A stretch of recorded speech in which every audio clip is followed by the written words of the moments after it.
No problem. Thank you very much, Sarah. And hello, everyone. It's great to be here learning with everyone as we are doing. So I'm Julius Mugwagwa, a colleague of Sarah's and a few other people at UCL, where I've got a number of converging interests in the area of global health, coming as I am from a life sciences background, having worked a bit in the pharmaceutical industry and at the interface of science and society.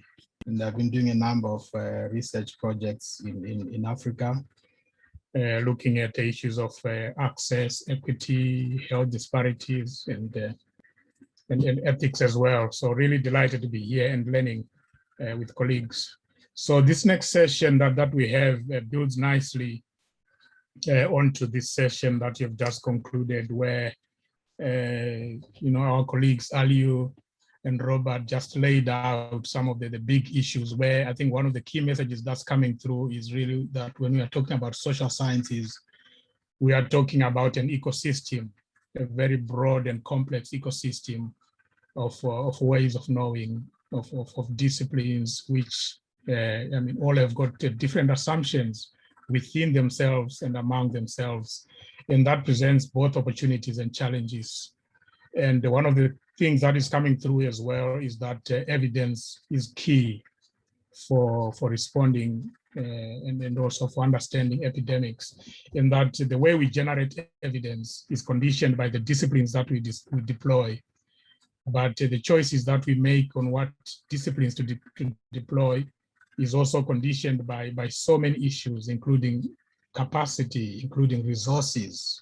We had the figures from Aliu in terms of the resources that are available for social science disciplines. So I think those are some of the realities in the case studies that we had from Brazil, and also the issues that came from the survey or from the Menti. The exercise also just show us that there is quite a big reality when you transition from what is desirable to actually getting to do social science or to deploy social science tools on the ground. So this next session hopefully will be able to help us to engage with some of those issues in a much deeper way.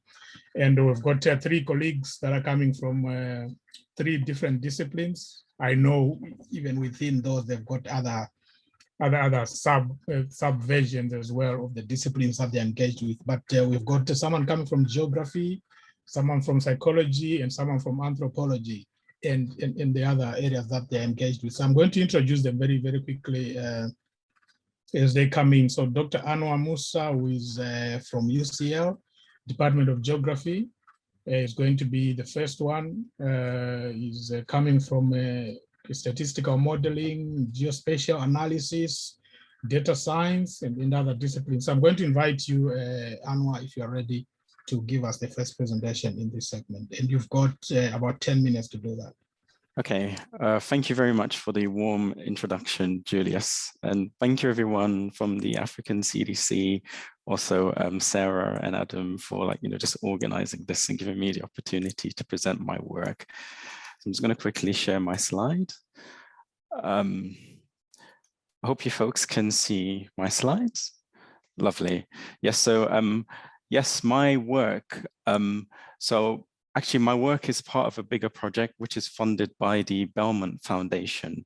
And we try to combine geography, social sciences, sanitation, as well as mobile phone applications as well, technologies to try and combat the burden of mosquito outbreaks, but within a Brazilian context. And one facet of my research is using spatial temporal models to predict the burden of mosquito-borne infestation in Brazil. And one of the objectives is that we want to understand and quantify the risk trajectory over a time period. So these risk trajectories of infestation on a neighborhood level using routine data from 2015 to from January 2015 to October 2019, which can help environmental health workers in Brazil to identify those neighborhoods which have sustained risks or not. So just to quickly start, let's just talk about the type of mosquito that is present in Brazil. So broadly, there are many different species of mosquitoes.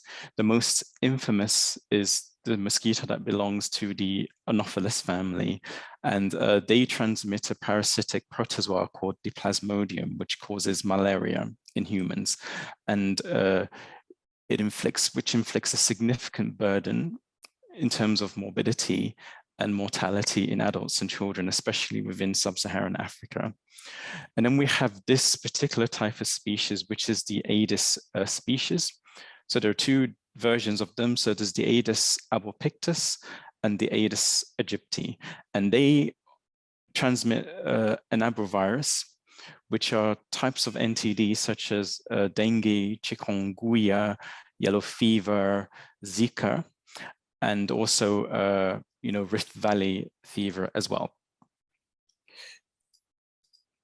So the transmission dynamics of how it works is basically, so you have two types of populations, right? So you have the female Aedes mosquito, and then you have the human hosts who are the susceptibles, okay? So now in order for a female mosquito to transmit the disease, it has to first be infected, which it has to first take a blood meal from someone who is already infected by the mosquito. Then that mosquito will then become infective. And then after taking its first blood meal, and then maybe like in a week or two after that female mosquito mates, wants to produce eggs, would then need to again take another blood meal from a host, which then would transmit an infection to someone. Then that blood meal from that female mosquito would be used to kind of produce more eggs to then, increase its own population as well. And obviously there will be those that are male and female larvae, which in turn would grow to become adult mosquitoes. And then that original female mosquito that was infective would then die. But then that's how the kind of transmission cycle is retained within the human and the mosquito population. So this just kind of describe what the transmission cycle of the arbovirus is like. Now, trying to understand where these mosquitoes are, we have very old records, maps that were generated in the 1950s. And these maps show you areas of where the transmission are. And we have like these maps that are like the map in the upper left-hand corner, which shows you the boundary in which these mosquitoes exist and where they transmit. And you can see a significant section of sub-Saharan Africa that is close to the equator. Those are the limits of where diseases such as dengue and yellow fever are endemic. But also in significant parts of Latin America as well, you can see a significant portion, particularly for Brazil, the northwest region of it is where the transmission is quite endemic.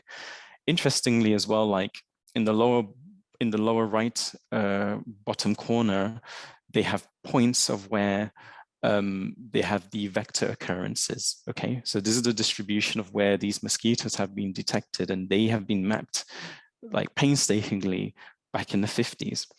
But now that we have GIS technology and we have access to so many climate data that have been rendered into rasters, as well as social raster data, such as levels of social economic deprivation, we're able to generate maps such as these, which shows you the areas that are suitable for these mosquitoes. And these regions just basically show you where you would find both species, if it is red, but also like where you just find a single species as well. And also like they kind of paint a much clearer picture of where we can find these mosquitoes and where the boundaries of where these mosquitoes are moving. Obviously, because of climate change, we can see that the limits are now expanding into the global north, where before they were more concentrated in the global south. Now, with that said, we use these maps to inform where these arboviral diseases are reported. And we can see that a significant part of sub-Saharan Africa have report out of the 5 types of the arbovirus diseases, they have 4. Only countries like Nigeria, Cameroon, and I think that is Gabon as well, they have all 5, they report all 5 types of diseases. But throughout of the whole of Latin America, they report diseases such as Zika, dengue, yellow fever, and chikungunya. So now with that said, this is where our team from UCL and other partners from Turkey and our collaborators in Brazil come into play. So there's 2 study sites is kind of focused on Recife and Campina Grande, because these are the 2 areas that were hit hard by the Zika epidemic in 2015-16. And we're working collaboratively with the environmental health workers there to try and boost capacity, to try and map where households have evidence of infestation as well. But also, like, we're trying to support them into trying to collect data. And with that, we're trying to develop, like, mobile phone applications so that they can collect the data rapidly instead of using paper-based methods for recording data, which takes a long time to digitize into electronic format as well. But also, like, the models that we're trying to create too, we're trying to integrate all kinds of factors that, are risk factors for mosquito abundances. So like social related factors, environmental, and also climate related factors too, as well. This is just a snapshot of the kind of samples. When they do a survey, they try to collect samples from standing water to see if there is presence of these mosquito larvae that would eventually grow into these Aedes aegypti mosquitoes. But also, this was my last visit with the environmental health workers who actually go around to do the surveys at properties and record everything on the paper. And this is just a concept prototype of the mobile phone application that we've tried to develop here so that we can support the agents there, so that like the data is collected rapidly and processed, and so that we can link our statistical models that can generate maps that would show hotspots for infestation, so that would help the stakeholders there to try and target those areas and destroy breeding habitats. But for now, they don't use this technology at the moment. And so we're trying to build this capacity. And so the agents, they go around properties, surveying areas for potential breeding sites. And they try to do this like within a 2-month interval. They try to survey every single property within a neighborhood. And these are the kind of parameters that they try to check to see if there's any evidence of infestation. So they'll check deposits in water tanks, they'll check, in barrels or drums that have, water for domestic consumption, and they would record that on paper. And then at the end, the product is they get a data file which is temporal, but aggregated counts of instances where they've identified a house to be infected, and the number of houses where they have surveyed. Oh yes, and this again is just details about the study location. So Recife is delineated into 72 neighborhoods, and the vector control data that we have at the moment is between January 2015 to up to October 2019, and then the cycles that they do the surveys is on every 2-month kind of period as well. And we just want to kind of, for each neighborhood, we want to predict for this particular cycle, what is the kind of risk, and see what is the trajectory across this time period to see whether if these risks are increase and that increase sustained, or if it is a decrease, or if it is not statistically significant at all. And so the way we try to do that is we try to implement what we call a kind of spatial Bayesian temporal multivariable regression model, where because the outcome follows a binomial distribution, we can fit this into this type of regression model and then try to predict the neighborhood and time-specific risk. And we use these epidemiological parameters such as odds ratios to try and quantify this burden as well. And if an odds ratio is below 1, it means that it has a lower risk.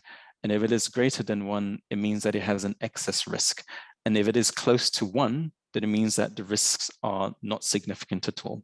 And we have these credibility limits where you have a lower and upper estimate. And if that 1 is between them, then it means that the risks that we found is not significant. So just to try and kind of share some preliminary result here is, so on the left-hand side of the screen is the list of all the neighborhoods. And we have the list of the cycles. And where you see is blue across means that throughout that time period, is that the risks of increased infestation in those neighborhoods is significantly lower. And where it is completely white across those time periods, it's where those risks that we try to quantify, they're not significant. And where it is completely red, it means that they have an excess risk of these mosquito infestations there. And what we try to do is we try to summarize this information qualitatively to try and map these risk trajectories to kind of show this transition. So if it is like sustained lower risk, then we paint that as, for that neighborhood, as completely dark blue. And if it's a sustained higher risk, then we can paint that neighborhood as something that's completely red. And if it transitions from a low risk to a high risk, then it's a lighter shade of red. And if it's like a high risk to low risk, is a lighter shade of blue. And where it is not important at all, it is completely white. And so we try to generate these products to try and support these kind of environmental health workers so that they can, have some kind of informed guidance for where they can target, neighborhoods to kind of reduce the burden of infestation of these abroviruses, which hopefully can indirectly combat, incidents of diseases such as dengue or Zika. But I forgot to mention that these models, we try to integrate, neighborhood level measures for, social economic deprivation, but also like, temperature, rainfall, and stuff like that as well. So we're currently in the process of trying to get point level data, which is very difficult to get. So these are like point level information on the households, so that instead of dealing with aerial units, we can have point level measures as well.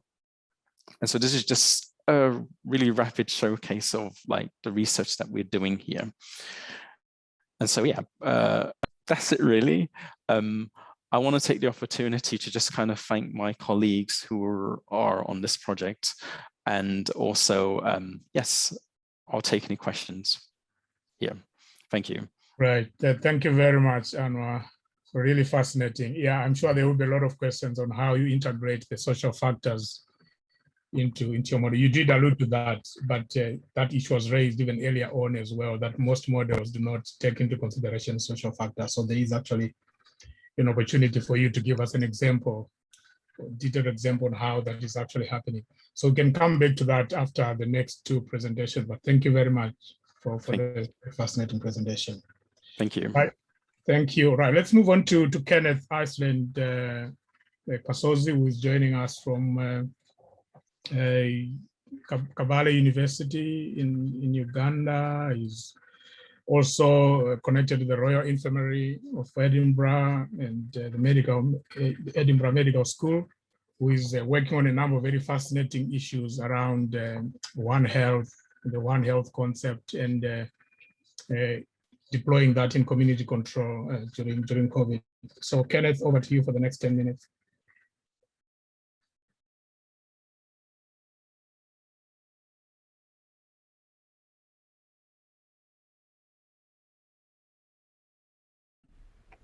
Okay, thank you, Julius. So I'll try to, in my presentation, I'll try to take an effort to justify the importance of social science in relation to COVID or the current pandemic, or some of the work that we have done, basically using East Africa as a baseline for us to plan for future epidemics. So I'm going to give a brief overview of some of the works that we have done generally. So we have basically spent the last 2 years, of course, in some lockdown in Uganda. And within this time, we tried to borrow some few skills or some few techniques from the social sciences. And then the first papers that we were able to generate from our studies were simply trying to investigate the community knowledge on the pandemic. And why we took an interest in this is because in the community, most of the people thought this is like an European disease. And in Africa, I think generally everyone believes that we have our normal hubs. You had things from Madagascar and things from Tanzania and other countries. So really most people were trying to resist believing that I think the pandemic is going to reach the continent. So we try to assess some of these, we try to answer these misconceptions, or we try to generate data from the community by employing some tools in social sciences. And it's very important to know that we did this work at the time of the lockdown. So without technology, it would have been so difficult. So in Brave, we just use Google Forms. So we just send them using social media, maybe WhatsApp, or probably using Facebook. And because everyone was busy with social media at that time, so we were able to get some responses. And we were able to filter out some the IP addresses to know whether someone is in the country or is not in the country. So we're able to do that at that time. And at the same time, because I was working at the university, so we also tried to assess the importance of students, how they would help to dispel these misconceptions we're having. And still, we're working with the School of Social Sciences to do this. So most of this work is really not necessarily medicine. So it's just borrowing something from a different discipline, and we're trying to use it to understand. Like the previous presenter talked about the mosquito burden in Latin America. So in this instance, we're trying to figure out what are some of the risks which would make us probably more liable to more community transmissions. And the behavior in the community had not been investigated within the East African context. And we realized that the easiest way to go about this is to do what we did at this time. So we did a couple of these and just tried to present a summary of some of those works we did. And of course, the first paper that we wrote out from this work, we wrote a letter promoting the One Health for Africa. But of course, as you know, in most African countries, if you don't have a PhD or if you're not a professor, they're not listening to you. So we just wrote it in a way. So that's what happened for that time. So some of the things that we did observe, some of the effects of the pandemic in our community, we realized that actually it has been a source of stress for most people because we're not used to these lockdowns in Africa. And I'm trying to have these snapshots because it's not just my opinion. These are papers which have been peer reviewed. So the findings from these results are really reliable. So this pandemic was associated with mental challenges. Of course, one of the biggest costs to this was because people lost their jobs, they didn't have money, and they didn't have any compensation from the government. Unlike the case, like in most other countries, people were compensated for the time lost. And this, at the end of the day, was also associated with some level of depression. And this also explains why up to now, no one really wants to hear anything about COVID because it's associated with only bad stuff. Of course, the government did benefit from this because the government was able to get some kind of international support, like they got money from WHO and the international agencies, but at the expense of the local community because the community was not taught, or it was not really thought of. The policymakers only dealt with elite, probably with the top guys in the decision making, but they're not involved at all. So one of the biggest questions I always keep getting from people is that how did we manage to do this at the time that movements and there were so many restrictions in the country? So I always tell them we try to borrow a tool from another discipline. So one of the things we did that is we read some papers in relation to the previous epidemics that we had probably in the Congo and also in West Africa. So we realized how some of the teams were able to do their work. So we tried to adopt some of the methodologies and we just designed some basic questions. We just did something, these normal CAP studies, which are commonly done, and we learned a way how to go about it. There's a way you can transform the data from qualitative to quantitative data, and we're able to generate some basic frequencies, and that's generally what we did. And this is something I believe which would have been impossible if we were not willing to work with other people, because it's really so difficult doing something during an other period when there are so many restrictions.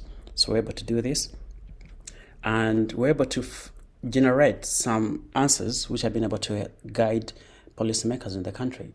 So one of the things that we were able to identify was that even if Africa was desperate to get these vaccines, but the community wasn't really so eager to get them. I think the community was more likely to use the natural remedies that we usually use. I think up to now, it's the same thing. And one of the biggest reasons why most of the vaccines are being dumped right now is because most of the community doesn't believe that we will need the vaccines.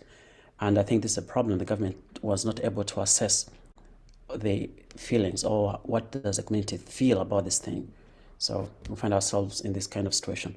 So hesitancy in relation to vaccines generally in Africa, or generally in East Africa in particular, from these papers which I've cited here, is related to education level. So the more educated, if someone has been to university, they're more likely to refuse to take the vaccines compared to someone who has never gone to school. And of course, someone who has a nice job, because if you have a nice job like in the government, you can afford some basic level of healthcare. While for those who have no choice, they'll just go for the vaccines because they have nothing to do. So we're able to quantify these kind of things because we did this kind of basic surveys. And it's not that every survey you really need a lot of money, like a lot of funding. We did this generally, if you look at these papers, we didn't get any grant to do these things. So it's just having a team of people who are interested to do something. And that's how we explored these kind of things. So the other question we also faced, I mean, the previous presenter, I think the one from Gambia, that was, I forgot his name. He said, I think most of the models predicted Africa would have a big problem than it has right now, which is true. Actually, the Africa CDC had predicted a worse situation than it is. And also, the previous presenter talked about the mosquitoes. We find some countries are reporting some strains of Aedes, others not reporting. So one of the problems, or what we did observe in most of our communities, is that people don't want to talk. People don't want to collaborate. So I think that is something which is common whenever there's money. And of course, if you look at most of the news articles, like in my local country, there are always this kind of things. COVID is just something related with corruption. So money is like the big thing. It's not all about trying to promote one thing or trying to promote community health. For most of the policymakers, it's all about a means to make themselves rich, regardless of what's happening in the communities. So sometimes I think it's something related to ethics, but I think it's something which is beyond me as a person. I'm just really still a junior scientist in this. So currently, we're trying to investigate a challenging question. When we had the pandemic in Tanzania, we had the previous president who didn't want anything to hear about COVID. Then we have the current president in Tanzania who is more liberal. She's willing to accommodate new changes. And while in Uganda, we always tend to do copy and paste. What the UK tells us to do, we'll do it. So in the current project we're trying to investigate why are there differences between these two countries. Tanzania and Uganda are neighboring countries. They share a lot in common. But when it comes to basic things like disease control, of course, there's a lot of trade between Uganda and Tanzania. They all can't move the same path. Of course, the same thing, even in the UK, like you find what is in England and what is in Wales, it's totally different. So if developing countries really need a lot of support from the so-called rich countries, why is it that we can't sit down and work together? And I feel this can't be answered by someone in the lab. It needs social scientists to come down and find answers to this. So I'm tasked to do some of this work. I think next month I should be in Tanzania or somewhere. So I'll be happy to hear someone from Tanzania talk about this in detail. And it's something I'm very passionate about. Thank you. Thank you very much, Kenneth. Yeah. It was fascinating and very important issues you have brought to our attention. The misconceptions, the community behaviors, the effect of the pandemic on the community, the cross-national differences, and the fascinating point you raised around that people do not want to communicate, and you also said people do not want to collaborate. Yeah. I think that's a reality for many disciplines, really, that while we are talking about social sciences being a broad church, we know that the context or the contestation is not just between the social sciences and other disciplines. even within the social sciences themselves, there is a lot of contestation in terms of which one to deploy, and then the choices that people make on which one to deploy, depending on their priorities and the choices, and even preferences as well. So maybe we can come back to that, and you can maybe elaborate on what is it that can be done, or what is it that social sciences can do so that they do not end up or continue to actually be competing amongst themselves, in addition to the competition that is there from the medical sciences and the other disciplines as well. And there will be other questions in the chat as well for you, but thank you very much for what you've brought to our attention. Let me bring in now Dr. Divine Fo, who is joining us from the University of Cape Town, originally from Cameroon, if I'm right. Yeah, where you are the director, I mean, at UCT, you are the director of the UMA Institute for Humanities in Africa at UCT. So over to you, Divine. Thank you very much, Julius, and also thank you very much, Sarah and colleagues, for inviting me to be part of this workshop. And it was really good to listen to the colleagues who have spoken previously, and thank you for really deep and important presentations, especially about the social sciences and their work. So I come from HUMA, which is the Institute for the Humanities in Africa at the University of Cape Town.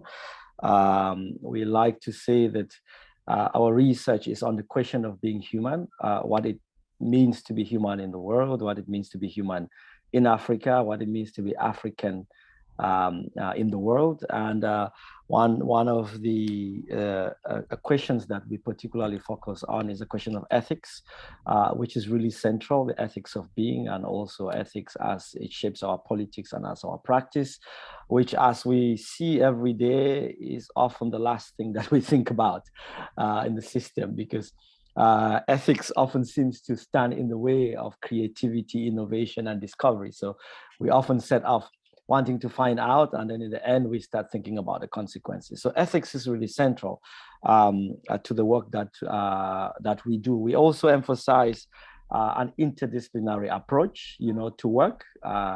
We like to argue that we mediate the disciplines, asking that those who do work within our context should do everything to find ways, to add value to the ecosystem, because we see intervention as an ecosystem, and every discipline contributes to this ecosystem because they bring on board different contributions. With respect to the social sciences, I just want to say that as it manifests itself, or as it is implemented in different places, it is defined differently. We should not forget the humanities, which brings a very critical and analytical approach, and which takes on board values, and spirituality. We should not forget the arts, which is also really central, because quite often when we talk about the social sciences, even though we think it's all inclusive, quite often it excludes this three different approaches, which we often conflate, but what we really emphasize with the work that we do is a particularly critical and analytical approach, to the work, which means we bring philosophy. We really emphasize asking very critical and very annoying questions, as people do work. So we have a number of projects that we run, and one of our big projects is what we call the Future Hospital Initiative, where we are looking at the context of what is called the fourth industrial revolution, or artificial intelligence, and looking at the ethics of care within that context. And we are calling it the Future Hospital project, because we're asking a very simple question. What is the future of hospitals? What is the future of health? And we are trying to look at 50 years. What's going to happen in 50 years? Shall we have hospitals, and what kind of hospitals will we have, and what kinds of challenges will we have? How can history inform us, now, to begin to prepare for the hospital of the future. So we've taken artificial intelligence as a challenging aspect of health because we are living also in a context, as colleagues have indicated, that we are often mimicking. We want to reproduce. Once something comes out, we jump onto it and then we reproduce it. So we are asking a very critical question: what does it mean to think seriously with artificial intelligence as relates to health in the African context?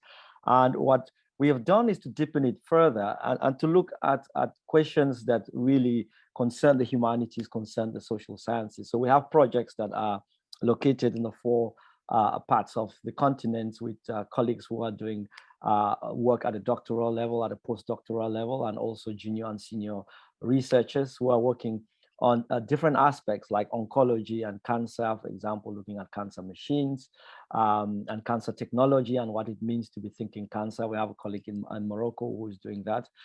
We have colleagues who are doing work in Benin and also in Madagascar who are looking at the training of doctors, of medical doctors, and the training of medical personnel and what it means to be training personnel, medical personnel for the future, especially taking artificial intelligence into consideration in a continent that is always catching up. So what does it mean to be competing with the world, you know, for that future? We have colleagues who are doing work on medical misinformation, just trying to understand the process and also what misinformation means, because you know we think we know what misinformation means, but when one is operating in a context, especially science, because science is about experimentation also. So what does it mean to be operating in a context that is always changing and that is experimenting and at the same time talking about misinformation? So one of that project is looking at that, and also rumors and also trust, because we seem to think that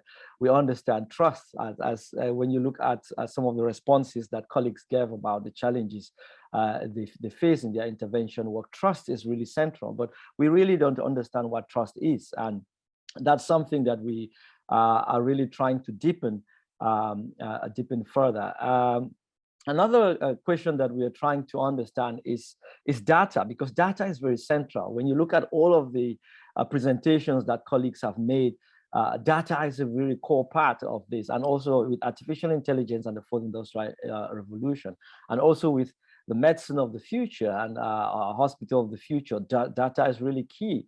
But data also is born out of a context where the Cartesian subject is very central, where a predictable subject is very central, where personhood is defined differently. So you have what I call a predictable surprises, that you want to know what tomorrow is. I often use the example of birthdays. We invest so much time celebrating birthdays, but you know, before you take a gift to somebody, you have to find out from him, from friends, from lots of other people what they want to do, so what they like. So when you give them a birthday gift, it is a predictable surprise. So you cannot give somebody a birthday gift outside of what they have, but that's what modernity has often offered to us. But when you come from a context when you don't have this predictable surprise, and that is what I think I defined, especially with African context and where people are very networked, where there's a lot of spontaneity.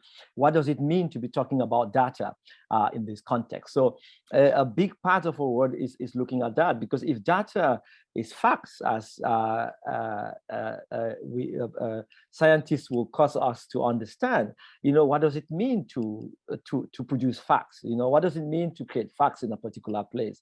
If we're collecting data about people, predictable data about people, and also data from technology, what does it mean to collect data in a place where people are constantly mobile? You know, what does it mean to collect data in a place where people are really connected, where there are different sets of relationships that are not as predictable as the places where others come from? So in terms of health intervention, we do think that these kinds of meaning and meaning making are really, really central. That we can have technology as much as we want. We can have advanced technology. We can invest in innovation. But as long as we are unable to ask some of the simple questions that help us, to implement this in particular context, we will still be finding ourselves in very problematic, in very problematic situations. So the project that we do is mainly around that, around this issue. So what is health? What is the meaning of all the concepts that we do with health? What is intervention? What is politics? What is trust? So we really invest time in deepening that quite deeply. The other one, politics, politics and intervention, and how politics, shapes health. A colleague indicated earlier and spoke about Ebola, and also the question of trust. So trust is not necessarily because of ignorance. Trust is also about politics. And when people mistrust the state, when people mistrust state authorities, when people mistrust health authorities who become part of systems, then of course, there are lots of tension. So there are also questions of translation, and the issue of language that we've spoken about, because we often think that once we have translated stuff, we've sorted the challenge. But translation is often the fact that we transfer concepts from one cultural context to another. And one of the things that we are trying to do is to invest in finding concepts in particular contexts which make our own experiences more intelligible. And we do think that as you invest in what we call the natural sciences, we also have to have a very deep investment in finding concepts that make our own experiences intelligible, so people can really understand what health is, what healing is, what cure is, And lastly, an example that I might put is like during COVID, when we thought that technology could solve lots of stuff, but we also like to argue that lots of people didn't just pass on because they were infected by a virus, but also because a very important part of healing and cure, which is just personal touch, was missing. So when you go to hospital, you are accompanied by somebody. When you are sick, you want somebody to touch you, to hug you, to hold you. So these key aspects. So how do we write these aspects into interventions when we make? That's the kind of work that we do. And we think that unless we are able to have a comprehensive approach that includes all of the disciplines, that looks at the entire ecosystem, not fighting whether economics is better than anthropology or literature is better than history or natural sciences, we will not be able to make interventions that make sense to us as African people. So thank you. Thank you very much, Divine, for those provocations and the reminders that you've brought to our attention. Let's not forget the arts and the humanities, and then the different issues or the different elements that you're exploring through the Future Hospital Initiative. Quite a fascinating initiative. I'll certainly be reaching out to you to hear more about that. But you raised a lot of very fundamental issues, really, even that the meanings of some of the concepts you're talking about, they are not static. They're always changing, they're always being challenged, they're always shifting, and they're also very context contingent. What trust means in one location might not be the same thing that it means in another location. And then, of course, politics, that everything is political, data is political. We know that, and there are a lot of other dimensions as well that come with data. It's contested, it's political, and there are different interests around it. So thank you very much to our three speakers in this session, Anwar, Keneth, Divine. Quite illuminating, really, and there are a lot of comments in the chat where people are really appreciating what you have shared. Very interesting webinar, great insights. You will see the comments that are there. So thank you for preparing and for coming over to share what you have shared. I think we've got about 5-10 minutes, maybe maximum. We're running about 10 minutes behind time, so maybe we can use the next 10 minutes to just engage in a quick exchange on some of the issues that are coming through. But I think one of the big questions, probably more for Anwar, but anyone else can jump in, is really about the factoring in of social factors in your models, or how social sciences actually get integrated into the models and into some of the responses. You may want to elaborate on that. And then for Keneth, one question that I saw was about the sort of a contrast in Kenya which is that in Kenya, there was actually an over-reporting on COVID, and why maybe in Uganda and Tanzania, like you mentioned, there is actually under-reporting. What could be the issue there? Could it be linked to funding? I mean, just to hear your thoughts on that would be interesting. And then, yeah, I'm sure I'll pick something in the chat for you, Divine. But let's get maybe a response from Anwar and Keneth. Okay, I'll have a stab at the question. Yeah,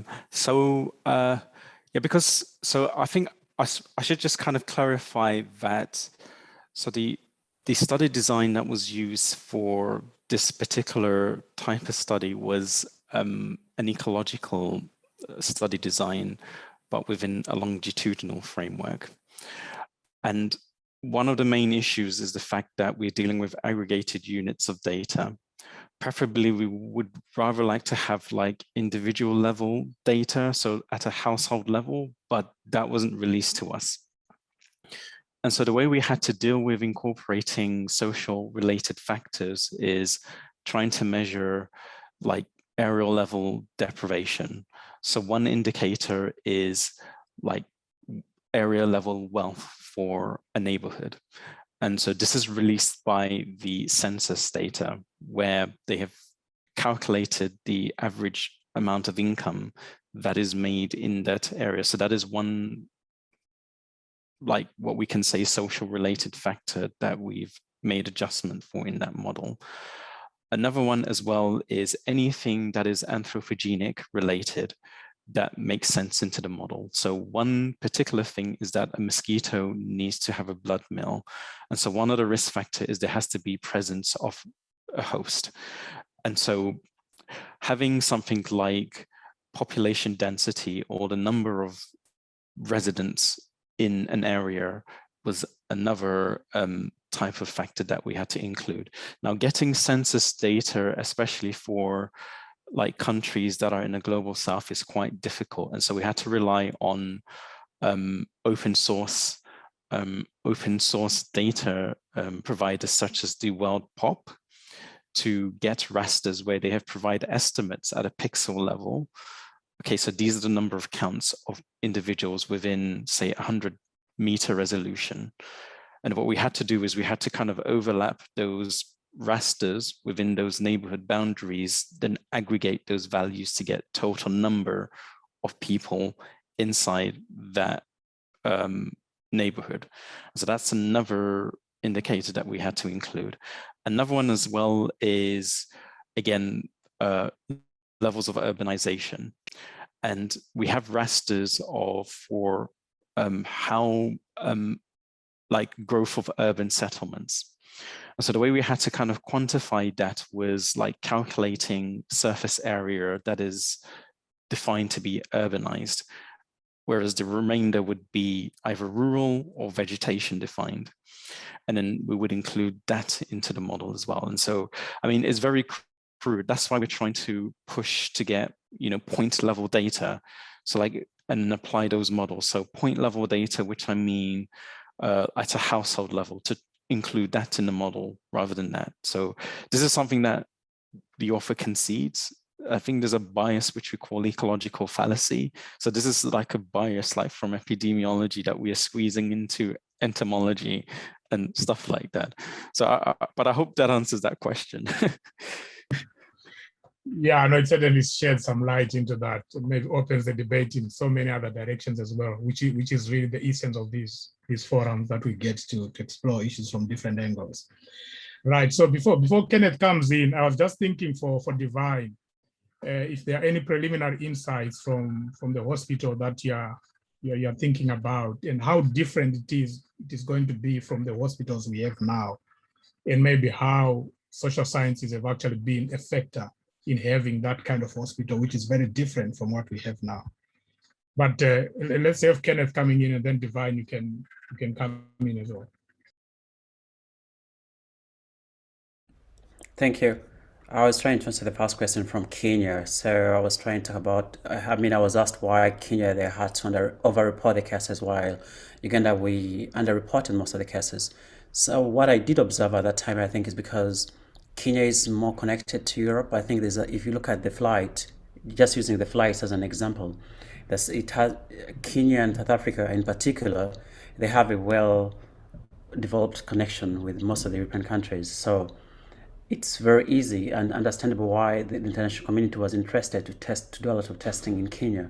But most countries like Uganda or probably South Sudan or probably Congo itself, DRC, most of this testing and even the vaccines have just come there recent. So it's something related with policymakers and access to finance, so which is something beyond my capacity and control. So some countries reported less cases, of course, because we didn't have a lot of these resources. So what would afford to do? Because I remember most of the testing was only done on people who were arriving at the airport. People were going into quarantine, but there was nothing being done at the border points. So it's at a later point that things got out of control, that they started to simply allow people to do things at their homes. So it's really very hard for developing countries. And whenever people say we don't have a lot of COVID in Africa, we may have a lot of Omicron right now, but no one is testing it. We're saying there's too much Omicron in other countries, but it's a matter of resources.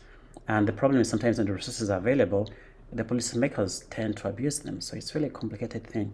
It needs something in social psychology or someone in social sciences. I believe it's not something which belongs to doctors. There's no medicine to this. So it needs someone to come out and investigate this and educate the community. And then we can have a change in the practice. So I hope someone in social sciences, because there was a question which was asked, how can social scientists show their value? They have to educate the community what they do. Because most people have no idea what a social scientist does. I think they think probably they're just to do counseling, but they do more than that. But I think in my community, also in my workplace, people don't understand. I think it's either the education system back here, because we also have schools of social sciences, but I think the way the community perceives the industry, it's still, I think, in the 1960s, not the current century where we are with these current problems we're facing right now. So I think that is something which is very hard for me to address, but I think it needs a project. Earlier when I talked to, I think she's not Sarah, I talked to Baduka, I think earlier. I'd asked them, I mean, if they're really interested to come to Africa to see how things are this side, would be really happy to run a collaborative program with African CDC to see whether we can have more students on exchange. Probably can help to enlighten our communities what a social scientist does. And then the second question I've also seen on the Q&A was someone asking me about defining truth. I mean, what is truth is relative. What is truth to a Republican is false to a Democrat. So the best thing so to establish a baseline to avoid the political confusion, I always go by the textbook. Textbook says this is it, and I go by that. Then when you're designing the questionnaire, you have questions that define what is truth. If someone tells you that, I mean, bleach, you can use bleach to treat COVID, that is not true. So when you design some questions, you know what is the correct answer and what is the wrong answer. And when you administer these kinds of questions to a community, the answers they give you when you're assessing the community, when you're assessing the responses, you can be able to measure how much they know and how much they don't know. It's very simple. It's a very simple thing. So if people are willing to learn these new things, I think I've attended a workshop from the School of Social Sciences on modeling too, and I'm sure these are things social scientists can teach most of the medical people, and they can make a big difference. But as I stated, people don't want to collaborate. I think money is a problem. So. Right. Thank you very much, Kenneth. You raised a lot of very interesting issues there. Even where you said it's very simple. Then one will say, "Oh, if it's so simple, why is it not happening?" But we can maybe explore that further. So let's just hear very quickly from Divine, and then I know we are going to have another quick interactive moment before we take a break. So Divine, over to you with a brief intervention, and then we'll have another interaction before the break. Yeah, mine is very simple. Just imagine a hospital without paint, imagine a hospital without pictures. Imagine an injection without design. Just imagine a technology which has no pattern. Imagine coming to a hospital with tables without curtains. Imagine a hospital with a screen and nobody performing. When we say we don't understand the social sciences and the humanities, it's present with us in a different every day. Imagine your glasses without color, without design. When you go into the glasses shop, you want to select different kinds of glasses, to wear. Why don't you just take one and wear it? Somebody's designed it. So it is very present in our everyday life. And people know it's present. We just don't realize how central it is in our everyday life. We are always collaborating. We are always interacting. We just have not realized that this is part of everyday life. Imagine a doctor who comes in front of you and is unkempt. He needs his hair done. He needs this. He needs his shirt. He needs this done. It is present in everyday life. And I think when you're asking me, what's the hospital of the future? The hospital of the future, it's increasingly people are beginning to understand this more and more, the importance and centrality of this, that being in the hospital means you need to watch TV. To watch TV means somebody needs to perform, means somebody needs to play music, means somebody needs to understand this other aspects. So that's the hospital of the future. It has technology, it has arts, but there's more collaboration and people are increasingly understanding what it is, to be human in that space. Today, we hear about medical humanities. We hear about clowns coming to hospital to make people laugh. Today, we hear so much. There's so much happening that goes beyond. We have condoms. People design condoms with all sorts of colors because they want these condoms to look like this, to look like the other stuff. All of this is social sciences and humanities. So what we need is an ecosystem where we do not create a hierarchy of disciplines, where we understand that we are working towards humanity. We are not working for ourselves, but it is that competition that pushes us to not collaborate. We should be working for society and not for ourselves. That should be the hospital of the future. Yeah. Fascinating. Thank you very much, Divine. Somebody called you Dr. Huma. Dr. Huma in the chat. It's all good. So that's the institute you're coming from. And yeah, doing some very fascinating work. We'll definitely stay in touch. And I'm sure there will be many people in the audience that will be interested in talking some more. And there are a lot of questions as well in the Q&A and also in the chat. And our colleagues are attending to that and they are giving responses. And let's continue engaging with these, even in the sessions tomorrow as well. So I'm going to hand over to Sarah for the interactive session. Yes, just before the break, you might be really bursting or you're wanting a cup of tea or something, but if you could bear with us, this is the second of our 2 interactive activities on Mentimeter. You're now able to click the link again in the chat. Now, this is a 2-part question, multiple choice. Which definition of social science do you think is the most appropriate from the below? 1, study of culture. 2, study of social phenomenon. 3, study of community engagement. 4, study of anthropology. 5, study of psychology. Please select one of those. You'll then have a chance to offer alternative conceptions and definitions of social science.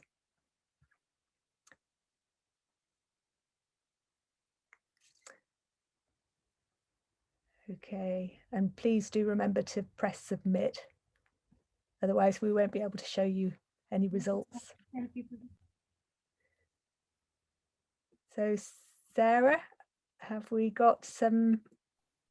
Yes, so we currently have about 122 responses. Okay, so would you like to show us some results? Yes, sure.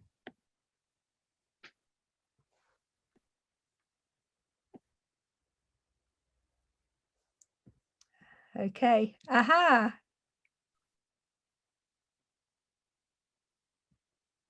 Yep, so looks like study of social phenomenon has got it, probably as the most encompassing of the different disciplines that we've been touching on so far. But yes, we've got some responses that are narrowly focusing in on individual disciplines within the Faculty of Social Sciences.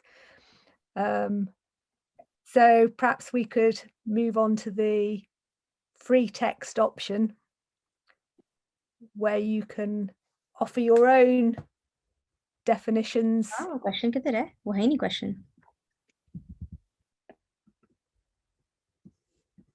Okay. Sorry, Sarah, are you speaking? Because I can't hear you.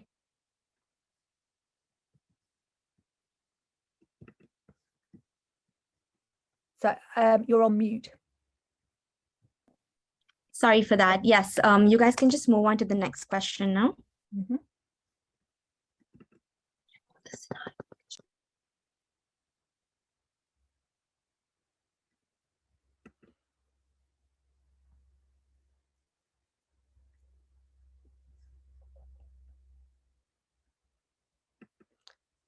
Okay, so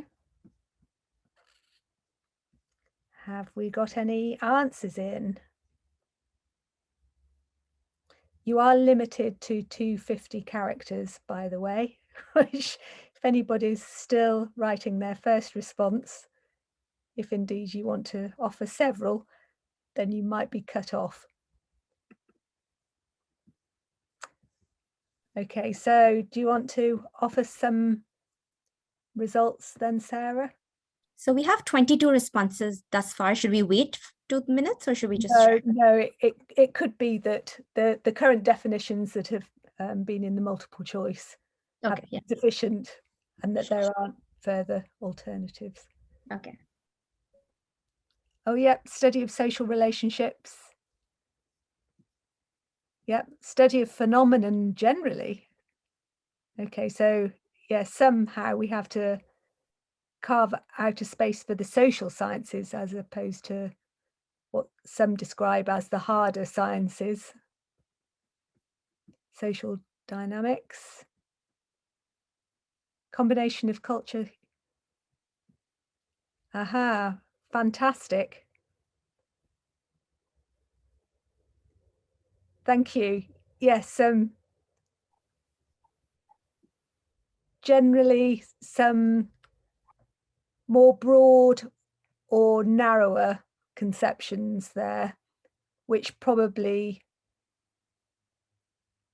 reinforces our thought that people would probably have different familiarity with different disciplines.